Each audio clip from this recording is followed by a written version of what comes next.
네, 이번에는 깊이 있는 분석 애널리스트 코너입니다. 이베스트 투자증권 리서치 센터 운송 쪽 담당하고 있고요. 남인식 애널리스트 함께하겠습니다. 어서 오십시오. 네, 반갑습니다. 네. 자, 일본 하늘이 다시 열린다. 이 얘기 나오고 있고, 그래서 여행이나 항공주에 대한 기대감도 있는 것 같은데, 항공주 조금 주목할 시점이 됐을까요? 이제 매출액이랑 영업이익이랑 영업 비용이랑 같이 봐줘야 되는데요. 매출액 같은 경우에는 굉장히 좋은 상황입니다. 특히 이제 일본 노선 같은 경우에는 전체 우리나라 국제선 중에서 20%를 차지하고 있는데 네. 정권이 바뀌면서 대일 외교도 바뀌게 될 분위기가 예정이죠. 조금 네, 네. 그러다 보니까 일본 노선이 많이 빨리 열릴 걸로 보고 있습니다. 그래서 LCC 같은 경우에는 전체 매출액에서 일본 노선이 과거에는 한 50% 수준까지 차지를 했었다 보니까 이 매출액 측면에서는 상당히 항공주는 좋은 상황이다라고 보시면 될 것 같아요.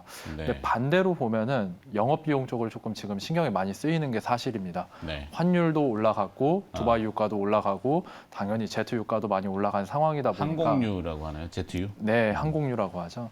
그래서 사실 매출액이 올라가긴 하는데 수익성이 많이 빠지다 보니까 영업이익률이 그렇게 우리 기대치만큼은 시장 기대치만큼은 많이 안 나올 걸로 예상을 하고 있습니다. 네.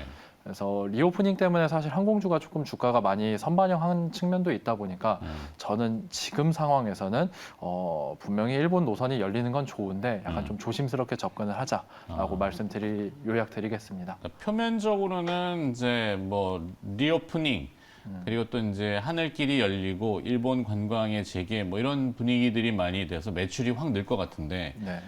이익이라는 게 이제 어차피 원재료를 써야 되는 항공유하고 그죠. 또 거기에 이제 식자재가 들어가잖아요. 네, 기내식. 네, 그래서 항공사들 영업 비용을 보시게 되면 한 4분의 1이 유가, 4분의 1이 리스비인데 환율이 올라가면은 리스비는 이제 달러로 결제하다 보니까 그렇죠. 부담이 올라갑니다. 그러니까 뭐 비행기를 한 방에 주고 사오는 게 아니라 뭐 용선은 아니고 빌려오잖아요. 빌려오는 거지. 이제 네. 배 같은 경우에는 용선한다 용선이라고. 하고 항공기는 리스한다 이렇게 그렇죠. 보시면 근데 되겠습니다. 그래서 이제 환율이 올라가면은 그 리스 비용이 좀 올라가니까. 네. 항공 운수 관련해서 저제 첫 번째 리포트를 내신 기업이 있는데 한국공항이에요. 네. 우리가 이제 보통 공항이라고 얘기하는 한국공항 어떤 기업인데 왜 유망하게 보고 계시는지 좀 짚어주실 수 있을까요? 제가 이제 한국공항 첫 번째 리포트 제목이 지상조업사는 처음이지라고 제목을 적었는데 지상조업사는 사실 많이 생소하실 것 같아요. 네. 근데 공항에 가서 보시면 비행기를 끄는 터그카를 보신 적이 있으실 겁니다. 납작한. 네, 그래가지고 비행기를 이제 주차를 해주는 건데 그거를 이제 푸시백 앤 토잉이라고 합니다. 네. 그런 서비스도 해주고 우리가 수화물을 이렇게 해주면은 그걸 이제 항공기에다가 적재를 해주는 게 지상조업사의 사업이라고 보시면 되겠습니다. 네. 그래서 매년 1년마다 항공사랑 지상조업사랑 조업료를 협상을 해가지고 이제 비즈니스를 하는 게 지상조업사다라고 보시면 될 것 같아요. 근데 제가 이제 한국공항에 대해서 NR이지만 리포트를 낸 이유는 최근 대외 환경 때문입니다. NR이라는 건 이제 목표가를 정하지 않는 등급을 매기지 않는 거죠. 네, 한번 관심을 가져보자라는 의미에서 낸 거죠. 네. 그래서 지금 유가랑 환율이 많이 올라갔는데 이게 항공사는 실적이 부담이 되는데 한국공항 같은 경우에는 그러지가 않습니다. 대부분 인건비이기 때문이죠. 한 70%가 인건비입니다. 네. 왜냐하면은 어떻게 표현하면 그게 상하차 알바랑 비슷하거든요. 수화물을 기내에다가 적재하고 내리고 하는 것들이요. 그래서 사람 내에 손이 많이 가는 비즈니스다 보니까 유가나 환율 올라가는 거에 큰 상관은 없는 게 한국공항의 특징이다라고 이게 보시면 되겠습니다. 한국공항공사라는 개념으로 그건 아닙니다. 아니죠. 네, 이제 대한항공의 자회사로서 이제 지상조업 비즈니스를 하는 게 한국공항입니다. 독특하네요. 있기는 있는 상장 기업인 건 알고 있었는데 액면가 5,000원이고 현재 주가는 45,000원이니까 시가총액은 1,500억이 차이 안 되네요. 네, 굉장히 뭐 스몰캡이죠. 그러네요. 네. 오히려 이런 데서 뭐가 하나 툭툭 튀어나올 수 있어서 물론 이제 주식을 권유하거나 뭐 매입에 대해서 얘기하는 건 아니니까 난 레이트를 하셨으니까. 그래서 투자 포인트 같은 경우는 가장 큰 건 이제 리오프닝이죠. 이것도 항공기가 많이 뜨면 뜰수록 매출액이 증가하는 비즈니스입니다. 그리고 그렇죠. 두 번째로는 항공사는 유상증자를 지난 2년 동안에 많이 했는데 네. 한국공항 같은 경우에는 기존의 재무 구조가 굉장히 탄탄했습니다. 그래서 자체 자금을 소진을 하면서 버티다 보니까 주가 희석 가능성도 매우 낮고 과거에도 없었기 때문에 한국공항이 지금 상황에서는 오히려 항공사들보다는 더 매력적이다라고 저는 판단하고 있습니다. 그러네요. 거래량은 물론 많지는 않고 대중성은 없지만 이런 네. 기업도 있고 우리가 상식적으로 보면은 이렇게 플로우가 나올 수 있다. 네. 좋네요, 이거 아이디어. 네. 자, 그다음에 이제 3번으로 갔어. 한국전력이 대규모 적자를 기록했습니다. 한전 얘기인데 참 다루기 민감한. 네. 저도 한번 다뤘다가 네.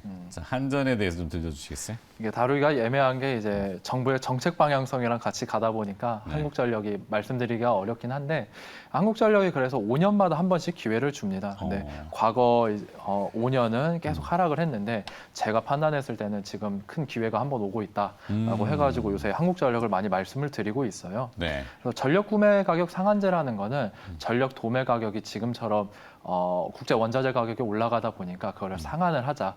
그래서 한국전력이 비싸게 사오는 거를 좀 싸게 사올 수 있게 하는 게 이제 전력 구매 상한제의 네. 취지라고 보시면 되겠습니다. 그러면은 이 제도 때문에 한국전력의 흑자로 전환할 수 있냐 많이 물어보시는데 그것도 어렵습니다. 왜냐하면 한국전력이 판매하는 전력에서 70%는 자기 발전을 하는 거고 30%가 외부 민간에서 사오는 거거든요. 네. 전력 도매 가격 상한제는 이 30%에 관한 내용입니다. 그래서 이 효과 자체가 이제 전체의 30%다 보니까 그렇게 뭐 흑자로 전환할 정도는 아니다라고 보시면 될 것 같아요. 근데 여기서 주는 임플리케이션은 그거죠. 정부가 한국전력 적자에 대해서 심각성을 인지를 하고 있고 사실 이런 반시장적인 정책도 할 정도로 상당히 고민이 많다. 그리고 앞으로 뭔가 새로운 정책들이 나올 가능성이 높다라고 보시면 되겠습니다. 그 우리가 이제 뭐 안 좋은 소식들을 많이 경험했던 화력 발전소들, 뭐 남동발전, 뭐 서부발전 무슨 발전자 들어가는 네. 그런 회사들한테 전력을 사오는 거죠. 네, 그래서 상장사 중에서는 SGC 에너지라는 회사가 있습니다. 그래서 네. 지역 발전 회사로서 한국전력에 전력과 열을 판매를 하는데 네. 이 전력 구매 가격 상한제가 발표한 다음 날에 마이너스 14% 폭락을 했었습니다. 그런 회사들은. 그렇죠. 네. 근데 한전한테는 조금 이게 한전 적자가 너무 이게 말이 안 되는 규모이다 보니까 네. 물가하고 연동지어서 정부가 컨트롤링을 하고 실제 대주 지분 구조도 산업은행하고 정부 지분 합치면 50% 넘죠. 네, 맞습니다. 사실상 뭐 민간 기업이라기보다는 정부의 손에 많이 길들여지는 회사이고요. 전력 가격 자체도 한국전력이 산업부에 올려주세요 하면은 산업부가 기재부랑 협상을 해가지고 올리자 내리자를 한국전력이 하다라는 식입니다. 네. 그래서 정부의 입김을 많이 받을 수밖에 없는 거죠. 자, 원가 연동제를 얘기들을 하는데 전기요금이 좀 현실화될 가능성이 있을까요? 저는 가능성은 굉장히 높은데 네. 타이밍에 대해서는 조금 물음표다. 그래서 가능성은 굉장히 높습니다. 그래서 전기요금 같은 경우에는 지난 10년 동안에 사실 거의 오르지를 못했습니다. 네. 지금 물가는 굉장히 많이 상승을 했는데 전기요금을 일부러 인위적으로 많이 눌러놨던 것이죠. 전기요금 10년 전 똑같으니까 주가도 10년 전이랑 똑같죠. 네. 근데 이게 지금은 그 압력이 커진 상황이다 보니까 이번 정부에서는 전기요금을 현실화할 가능성이 굉장히 높다고 보고 있습니다. 그래서 과거 패턴을 보시게 되면은 한국전력이 적자에 빠지고 나서 한 1년 정도 뒤에 이거 전기요금 올려야 되는 거 아니냐라고 정치권에서 이야기가 나오고 그때쯤부터 전기요금을 올리기 시작했거든요. 근데 지금이 딱 그 시점이라고 보시면 될 것 같아요. 전기요금이 현실화를 해야 되는 거 아니냐 이런 정치권에서 이야기도 나오고 있고 앞서 말씀드렸던 그 상한제 같은 경우에도 같은 맥락이라고 보시면 될 것 같아요. 네.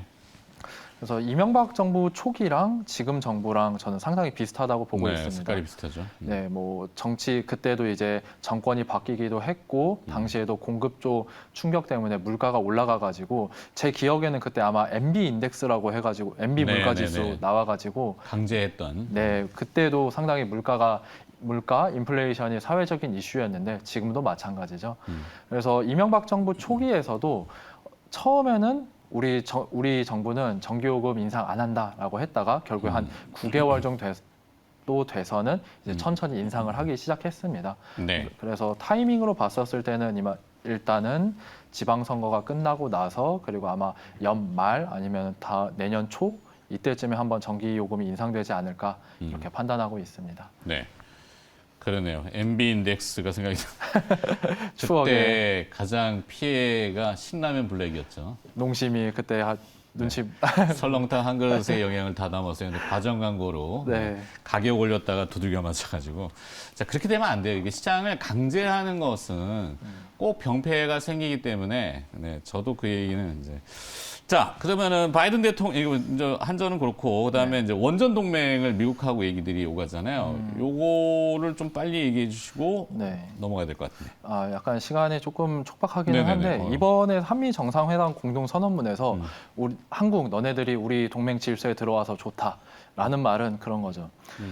미국이 가지고 있는 원자력 설계 기술을 제공을 할 테니까 한국은 생산 기지 역할을 해라.